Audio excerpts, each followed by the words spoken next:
Čau lidi, tady je Mitox.cz z kanálu Game Controls a já vás vítám u dalšího videa. Dneska tu máme souboj dvou energy drinků Tiger a Red Bull. Myslím si, že můžeme jít na to. Jako první si ochutnáme tady Tigera a pak Red Bull.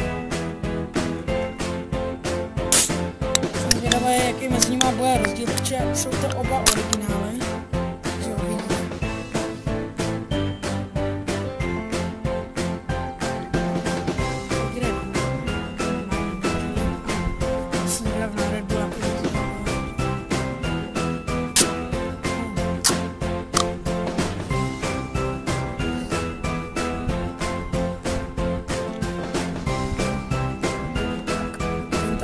Přijde, že je takový trochu sladší, ale jinak jsou hodně podobný, no, akorát je trochu víc sladší.